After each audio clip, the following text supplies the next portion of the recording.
Shalom, saudara dan saudari yang terkasih dalam Tuhan kita Yesus Kristus. Marilah kita luangkan waktu beberapa menit untuk berkencan dengan Tuhan saat ini, agar dari hari ke hari kita semakin dekat dengan Tuhan, sehingga hidup kita semakin diberkati dan menjadi berkat. Pembacaan dari surat Rasul Paulus kepada jemaat di Kolose, bab 3 ayat 23. Apapun juga yang kamu perbuat, perbuatlah dengan segenap hatimu, seperti untuk Tuhan dan bukan untuk manusia. Demikianlah sabda Tuhan, syukur kepada Allah. Saudara dan saudari yang terkasih dalam Tuhan kita Yesus Kristus, saat itu musim salju di kota Virginia.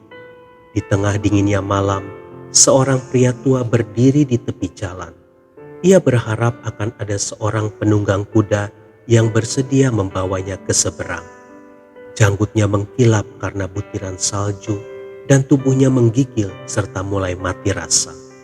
Beberapa saat kemudian terdengarlah bunyi derap langkah-langkah kaki kuda.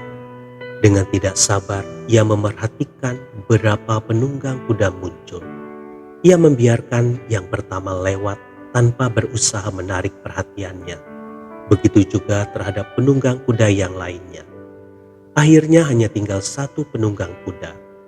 Saat penunggang kuda terakhir itu mendekat, orang tua tersebut menatapnya dan bertanya, "Pak, apakah Anda keberatan memberi saya tumpangan ke seberang sana?" Si penunggang kuda menjawab, "Naiklah." Kemudian ia membantu orang tua itu naik ke atas kudanya.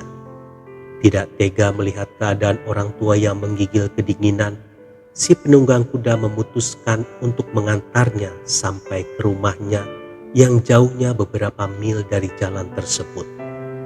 Dalam perjalanan, si penunggang kuda bertanya, "Mengapa Anda tidak meminta salah seorang dari mereka untuk menolong Anda?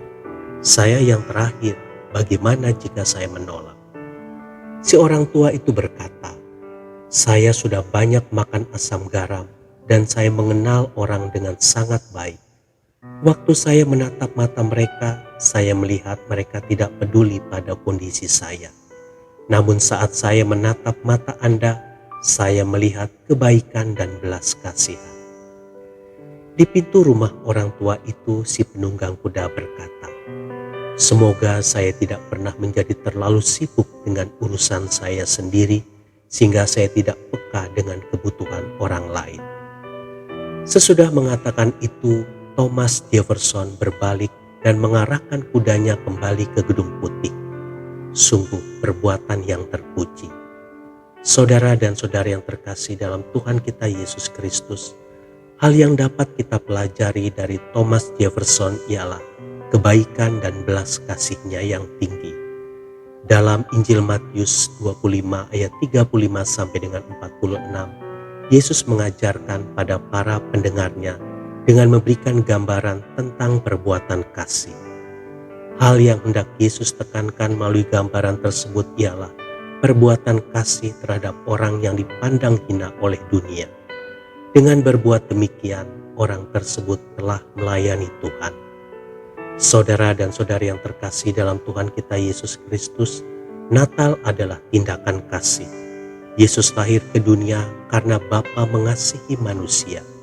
Banyak pengikut Kristus merayakan Natal tetapi melupakan intinya, yaitu kasih. Jika hati kita dipenuhi dengan kasih, maka dengan sendirinya orang akan menatap mata kita dan mengharapkan kasih itu diwujudkan kepadanya. Sebaliknya, jika hati kita tidak ada kasih, maka orang tidak akan berharap kepada kita, dan itu berarti hilang satu kesempatan untuk memperkenalkan kasih Natal kepada sesama. Mari milikilah kasih itu dan wujudkanlah pada sesama kita.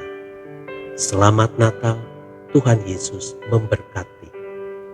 Marilah kita berdoa dalam nama Bapa dan Putra dan Roh Kudus. Amin.